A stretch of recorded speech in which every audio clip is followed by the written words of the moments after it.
हमारे पास प्रश्न दिया हुआ है 0.27, 1.8 तथा 0.036 का महत्तम समावर्तक एवं लघुत्तम समावर्त ज्ञात करें। तो क्या करना है आपको, सबसे पहले दशमलव के बाद हमको अंकों को समान करना है। तो हम इसको क्या करेंगे, जैसे ये दशमलव के बाद कितने अंक हैं, 2 अंक हैं। दशमलव के बाद यहाँ कितने अंक हैं, 1 अंक हैं। और यहाँ दशमलव के बाद 1, 2, 3 अंक हैं।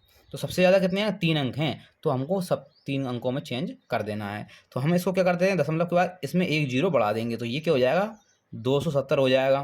मतलब दशमलव के बाद क्या हो जाएंगे, 3 अंक। ठीक है, और ये हो जाएगा आपका 1, 8। और इसमें क्या लगाना पड़ेगा, हमको 2 जीरो लगाना पड़ेगा, क्योंकि दशमलव के बाद 1 अंक है तो हमको 3 अंक करना है, तो इसलिए हमने 2 जीरो बढ़ा दी। फिर ये तो आपका 3 अंक था, तो ये क्या हो जाएगा, दशमलव हटा दो, कितना आ जाएगा, 36 आ जाएगा। अब आपको इन तीनों का एलसीएम निकालना है और एचसीएफ निकालना है। एचसीएफ मतलब महत्तम समवर्तक और एलसीएम मतलब लघुत्तम समावर्त। तो हम पहले निकालते हैं एचसीएफ। तो इसका क्या करना पड़ेगा, अलग अलग हमको टुकड़े करना पड़ेगा। किसके किए, हमने 270 के किए। 2 से हमने काटा, कितना आ गया, 1, 3 और 5, 135 आ गया। फिर हमने 3 से काटा, कितना आ गया,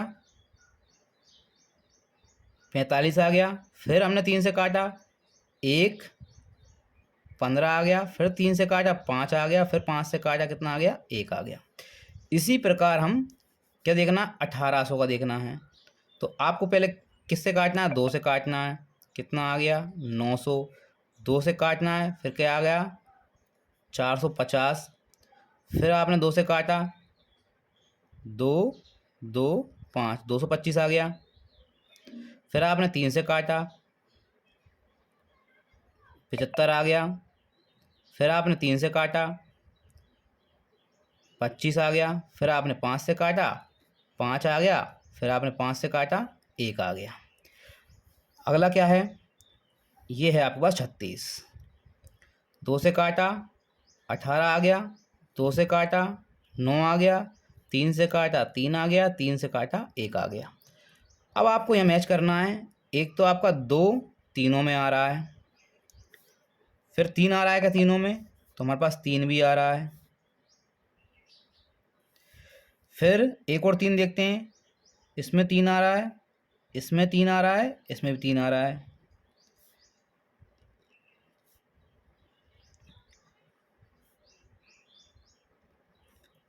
इसमें 5 आ रहा है, इसमें 5 आ रहा है, इसमें 5 नहीं आ रहा है। तो हमने बस जो क्या क्या क्या मैच खाया, 2, 3 और 3, तीनों में मैच खा गए, मतलब कॉमन आ गए। तो हम इन तीनों का आपस में क्या कर देते हैं, गुणा कर देते हैं। तो 3 तिया 9 और 9 दूनी 18। तो जो इसका एचसीएफ आया वो क्या आया आपका, 18 आया। लेकिन अभी पूरा आंसर नहीं आया, क्योंकि ये संख्या कितनी थी, दशमलव में थी।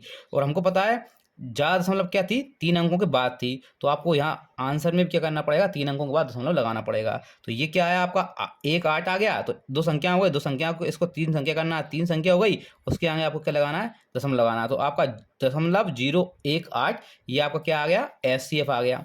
अब हमको निकालना है इनका एलसीएम। एलसीएम के लिए करते हैं हम, ये हो गया 270, 1800 और 36। हमने इसको 2 से काटा, 135 आ गया। इसको 2 से काटा, 900 आ गया। इसको 2 से काटा, 18 आ गया। फिर 2 से काटा, ये आपका 135 ही रहेगा। ये आएगा आपका 450। इसको 2 से काटा, ये 9 आ गया।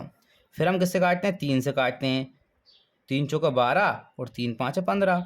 3 से काटा, 1, 3 5 15, 0। और ये 3 बार आ जाएगा। फिर हमने 3 से काटा, तो 1 बार ये चला जाएगा, 5 15 बार। फिर 3 से काटा, तो 3 5 15 होते हैं, 50 हो गया। फिर 3 से काटा, 1 आ गया। अब 3 से 1 बार कट जाएगा, कौन 15, 5 बार चला जाएगा, ये 50 कटेगा नहीं, और ये 1 बार। फिर हम देखते हैं क्या, फिर काटा हमने 5 से, तो कितना आ गया, 1 आ गया। इससे काटा, कितना आ गया, 10 आ गया। इसको हम 10 से ही काट दूँगा, अकेला यही बचा है, तो कितना आ गया, 0। अब इनका सबका क्या कर लेना, हमको गुणा कर लेना है। तो 1 जीरो तो आपकी यही है, 1 जीरो और बना लेते हैं, तो क्या बन जाएगा, 5 दूनी 10, 2 जीरो हो जाएंगी। इसके बाद क्या क्या है, बचा है आपके पास 3 3 3 और 2 बचे हैं, तो इनका आपस में गुणा कर लें। 3 तिया 9, 9 तिया 27 और 27 दूनी 54, कितना आ जाएगा, 54 आ जाएगा। लेकिन हमारे पास क्या है, दशमलव वाली संख्या है, तो दशमलव में कितने अंक छोड़े थे हमने, 1 2 और 3 अंक छोड़े थे, तो हमको 3 अंक के बाद दशमलव लगा देना है। तो 1 2 और 3 अंक के बाद दशमलव लगाई तो आपके पास क्या आ जाएगा, 5.4। चूंकि पीछे संख्या 0 ही है इसलिए इनका कोई महत्व नहीं होता। तो 5.4 इसका क्या आ जाएगा, एलसीएम आ जाएगा, हमारे क्वेश्चन का आंसर हो जाएंगे।